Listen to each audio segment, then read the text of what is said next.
Prashant sir ನಮಸ್ತೆ. Sir ಈಗ ನೋಡಿ ಪ್ರಶಾಂತ್ ಅಂತೇಳಿ ಅರಕೆರೆ ಗ್ರಾಮದವರು ಭದ್ರಾವತಿ ತಾಲೂಕು. ಪ್ರಶಾಂತ್ ಸರ್ ನಿಮ್ಮದು ಅಡಿಕೆ ತೋಟ ಇದೆ, ನೀವು ಹುಡ್ದಾಗಿಂದ ನೋಡಿರ್ತೀವಿ, ತೋಟ ಗೀಟ ಎಲ್ಲ ನೋಡಿರ್ತೀವಿ, ಅದ್ರ ಮಧ್ಯೆ ಬೆಳೆದಿರ್ತೀವಿ.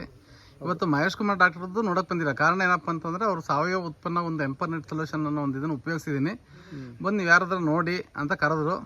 ನಾವೆಲ್ಲ ರೈತರು ಒಗ್ಗಟ್ಟಾಗಿ ಬಂದಿದ್ದೀವಿ. ಇವತ್ತು ಈ ತೋಟ ಪ್ರತ್ಯಕ್ಷವಾಗಿ ನೋಡ್ತೀವಿ 2 ಗಂಟೆಯಿಂದ. ಏನು ಅನಿಸ್ತು ನೋಡಿ? ಒಂದು ತುಂಬ ತಪ್ಪು ಮಾಡ್ತಿದೀವಿ ಸರ್ ನಾವು. ನಾವೇ ನಮ್ಮ ಅಡಿಕೆ ಗಿಡಗಳು ನಾವೇ ಕೊಲೆ ಮಾಡ್ತಾ ಇದೀವಿ ಇಂಡೈರೆಕ್ಟ್ ಆಗಿ. ಒಂದು ನಮ್ಮಲ್ಲಿ ನಾವು ತಿಳ್ಕೊಂಡಿದ್ದು ಇಲ್ಲಿ ಬಂದ್ಮೇಲೆ ಇವತ್ತು 7 ವರ್ಷ 6.5 ವರ್ಷ ತೋಟ ಇದ್ದು ಇವತ್ತವರೆಗೆ ಕೆಮಿಕಲ್ ಮಿಕ್ಸ್ ಮಾಡಿಲ್ಲ, ರೌಂಡ್ ಅಪ್ ಹೊಡೆದಿಲ್ಲ, ಏನೂ ಇಲ್ಲ. ಈ ಫಸಲು ನಾವು ಇವತ್ತಿನವರೆಗೂ ನೋಡಕ್ ನಮ್ಮ ತೋಟದಲ್ಲಿ ನೋಡಕ್ಕಾಗಿಲ್ಲ. ನಮ್ಮ ತೋಟದಲ್ಲಿ ನಮ್ಮ ಏರಿಯಾದಲ್ಲಿ ನೋಡಿಲ್ಲ, ನಮ್ಮ ಭಾಗದಲ್ಲಿ ನೋಡಕ್ಕಾಗಿಲ್ಲ, ಈ ತರ ನೋಡಕ್ಕಾಗಿಲ್ಲ.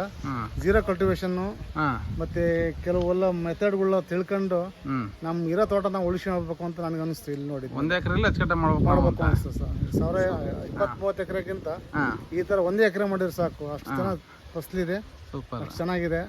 ಬಹಳ ತುಂಬಾ ಖುಷಿ ಆಯ್ತು. ನಾವ್ಯಾಕೆ ಇಂಡೈರೆಕ್ಟ್ ಆಗಿ ನಾವು ಸಾಕಿದ ಗಿಡಗಳನ್ನ ನಾವು ಕೊಲೆ ಮಾಡ್ತಾ ಇದೀವಿ ಅಂತ ಯಾರಿಗೆ ಬೇಕಾದ್ರೆ ಹೇಳ್ಬೋದು, ನೀವು ಧೈರ್ಯವಾಗಿ ಹೇಳ್ಬೋದು. ಕಣ್ಣು ಮುಚ್ಕೊಂಡು ಬೇಕಾದ್ರೆ ಯಾರು ಚಾಲೆಂಜ್ ಮಾಡೋರಿದ್ರೆ ನನ್ನ ಜೊತೆ ಬರ್ಬೋದು, ನಾನು ಕರ್ಕೊಂಡ್ ಬರ್ತೀನಿ. ಯಾವ ವ್ಯಕ್ತಿ ನನ್ನ ಹತ್ರ ಚಾಲೆಂಜ್ ಮಾಡೋರು ಸುಳ್ಳು ಅನ್ನೋರು ಯಾರು ಇದ್ರೆ ನಾನು ಕರ್ಕೊಂಬಂದು ತೋರಿಸ್ತೀನಿ, ಲೈವ್ ಆಗಿ ತೋರಿಸ್ತೀನಿ. Super super. ನಾನು ಬೇಕಾದ್ರೆ ಸತ್ಯ, ಇದಂತೂ ಸತ್ಯ. ನಾನು ನೋಡಕ್ ಅದಕ್ಕಾಗಿ ಒಂದು 150 ಕಿಲೋಮೀಟರ್ ಬಂದಿದ್ದೀವಿ ನಾವು. ಕಣ್ತುಂಬ ನೋಡಿದ್ವಿ. ಜೀರೋ ಕಲ್ಟಿವೇಶನ್ ಎಲ್ಲ ಸಾವಯವದಿಂದನೇ ಮಾಡಿರೋದು, ಪ್ಯೂರ್ ನ್ಯಾಚುರಲ್. ಒಂದೊಂದು ಮರ ನೋಡಿದ್ರೆ ನಮ್ಮವೇ ಎಲ್ಲಿ ಕಣ್ಣು ಹಸಿರಾಗ್ತದೆ ಅನ್ಬೇಕು, ಆ ಲೆವೆಲಿಗೆ ಆಗ್ತಾ ಇದೆ. 21 kg 1 ಕ್ವಿಂಟಲ್ ಹಸಿಕಾಯಿಗೆ 21 ಕ್ವಿಂಟಲ್ ನೆಕ್ಸ್ಟ್ ಇಯರಿಂದ ಇದ್ರಲ್ಲಿ ತೋರಿಸ್ತೀವಿ ಅಂತ ಹೇಳಿ ಚಾಲೆಂಜ್ ಮಾಡಿದ್ದಾರೆ ಅವರು. ಈ ವರ್ಷ ಕಡಿಮೆ ತೋಟ ಇರೋದು ಕಡಿಮೆ ಇದೆ.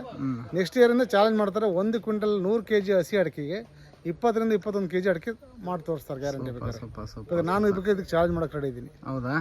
Okay, thank you sir.